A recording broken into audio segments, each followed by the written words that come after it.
جو 2020 میں ریلیز کی گئی، اسی ایجوکیشن پالیسی کے کام کو یہ دیکھیں۔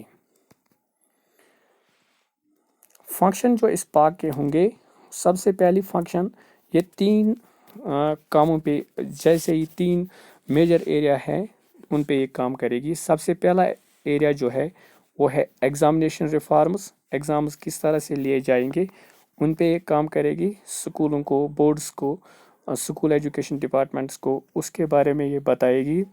دوسرا جو ہے اسکول بیسس اسسمنٹ، جو اسکولوں میں ایگزام ہوا کرتے تھے ان ایگزام کو کس طرح سے اب اسیس کیا جائے گا، ان بچوں سے کس طرح سے کام لیا جائے گا، اس کے لیے ایک یونیفارم فارمیٹ تشکیل دیا جائے گا۔ پھر اس کے بعد لارج اسکیل اسسمنٹ دیکھے جائیں گے، how to develop the various co-curricular activities, how to develop the main جو ہوتا ہے quality education, how to develop the quality education, how to bring reforms in the education sector, یہ سب دیکھا جائے گا۔ اور اس کا مین ایک اور کام ہوگا، it will work with the international organizations and the education boards. پاک جو ہے یہ کنڈکٹ کیا کرے گی early achievement, national achievement survey کیا کرے گی کہ سکولز کا جو کام ہے یہ کوالٹی ایجوکیشن کہاں تک فراہم کرتے ہیں، کیسے کون کون سے لوپ ہولز رہتے ہیں، کہاں کہاں پہ ہمیں زیادہ ڈیولپ کرنا پڑے گا، یہ سب چیزیں دیکھا کرے گی اور ڈفرینٹ بورڈز کو اس کے تحت پھر اسی کے دورہ وہ ہدایت فراہم کرے گی، how to develop these education institutes یا how to develop this quality education. اب اس کے بعد جو دوسرے ٹاپک پہ ہم بات کریں گے that is Welcome Corps scheme. سب سے پہلے فرینڈس آپ کو پتہ ہونا چاہیے واٹ اور کاپس۔ کاپس ہم جنرلی یوز کرتے ہیں، یہ ٹرم انگلش میں یوز ہوتی ہے ڈفرینٹ چیزوں کے لیے، لیکن زیادہ تر یہ یوز ہوتی ہے آرمی کے لیے، a party of the army جس کو ہم کہیں گے۔ سو یہاں پہ کاپس اسکیم جو کہاں پہ لانچ ہوگی، جو لانچ ہوگی یو ایس اے میں لانچ ہوئی۔ اس کا جنرلی مقصد کیا ہے؟ To allow its citizens to offer sanctuaries to the refugees۔ وہاں پہ جو خالی جگہ ہیں، بہت ساری جگہ یو ایس اے میں، اب انہوں نے کیا کیا، آپ کو میں یہ جنرل نیٹشل میں بتاؤں، جو U S refugee admission program ہے، U S refugee admissions program, یعنی کہ جو ڈفرینٹ ممالک سے لوگ آئے ہیں کہاں پہ، یو ایس اے میں کام کرنے کے لیے، جاب کرنے کے لیے، یا اور پھر وہیں پہ بستے ہیں، یا کچھ نئے بھی آتے ہیں، یہ سب وہاں پہ آتے تھے کام کرنے کے لیے۔ پھر ان کو وہاں پہ جب بہت ٹائم تک رہتے تھے تو ان کو وہاں کی سٹیزن شپ فراہم ہوتی ہے۔ آج کل جو سٹیزن شپ مینلی فراہم ہوتی ہے وہ صرف ایک کنٹری کرتی ہے، that is the Canada. So یہ جو U S refugee admission program ہے، یہ ایکچولی کیا ہوا، وہاں پہ لوگ اسی طرح سے کام کرنے جاتے تھے، لیکن جب 2020 میں وہاں پہ کس کی حکومت تھی؟ ٹرمپ کی۔ تو ٹرمپ نے کیا کیا، اس نے کام کیا، اس نے ان پہ روک تھام لگایا۔ اس نے کہا کہ ہم اب جو یہاں پہ پناہ گزیر ہیں ہم ان کو زیادہ تر یہاں پہ برداشت نہیں کر سکیں گے۔ سو اس نے ان پہ قدغن لگا دیا، اس نے ان پہ تھوڑا بہت جو ہم کہیں گے ہنڈرنس پیدا کی وہاں پہ رہنے کے لیے، اور ان کو ویکیٹ کرنے کے لیے بولا گیا۔ سو اس طرح سے جو بائیڈن تھا، جون بائیڈن جو ہے، یہ جب اپنا الیکشن مینیفیسٹو چلا رہا تھا تو اس نے کیا کہا، اس پریزیڈنٹ بائیڈن نے، اس نے لوگوں سے کہا کہ I will bring back this refugee policy, میں اس پہ کام کروں گا اور میں ان کو واپس لے کے آؤں گا۔ لیکن یہ واپس نہیں لا پایا، کیونکہ اس میں بھی بہت ساری، اس نے کہا کہ میں یہ جو اس میں یہ ٹائٹل ہیں 42 اس کو میں لفٹ کروں گا، لیکن جو اس نے وہ اسائلم سیکر جو وہاں پہ رہنے کے لیے آئے تھے لوگ، کیوبا سے، وینزویلا سے، ہائیتی سے، نکارگوا سے، ان کو بیک واپس کہاں پہ بلایا گیا، اس نے میکسیکو.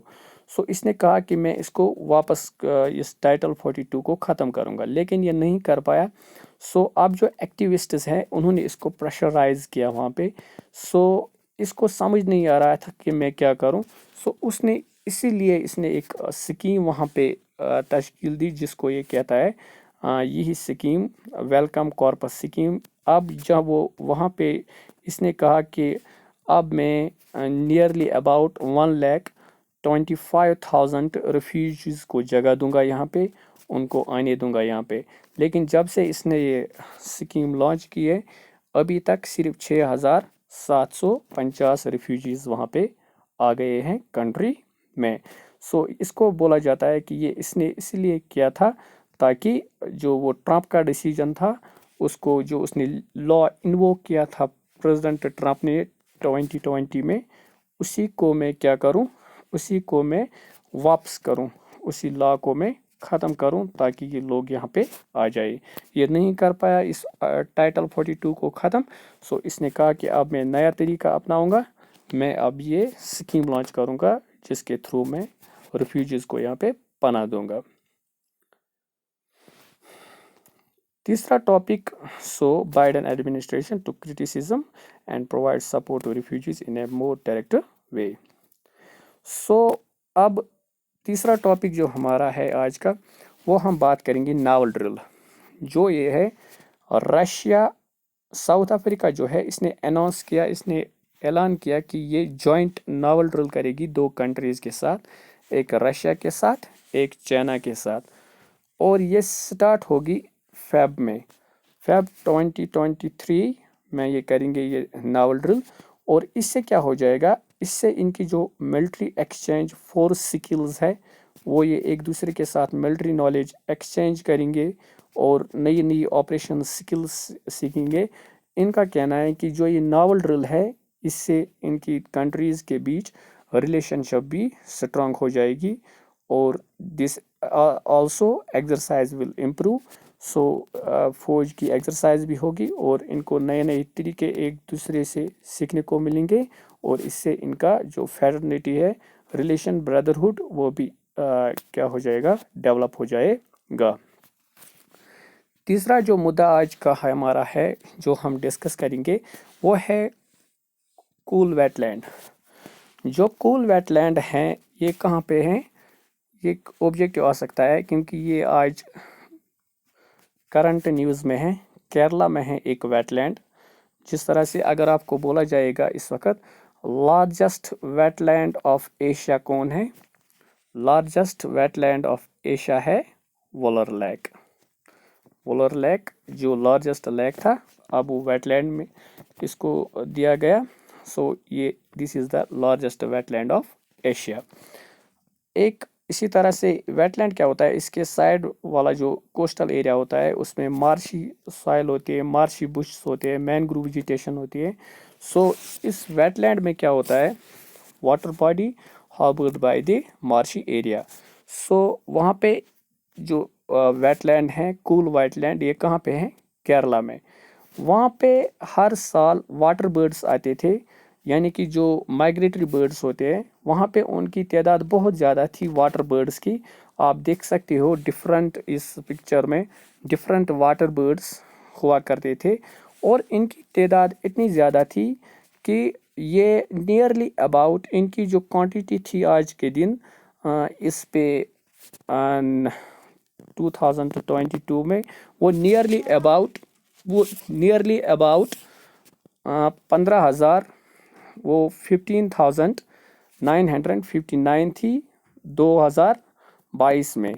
لیکن اب جو آج کی کوانٹٹی دیکھی گئی وہ ہے 9,904، یعنی کہ یہ کوانٹٹی اگر ہم دیکھیں گے یہ ہاف تک پہنچ گئی ہے.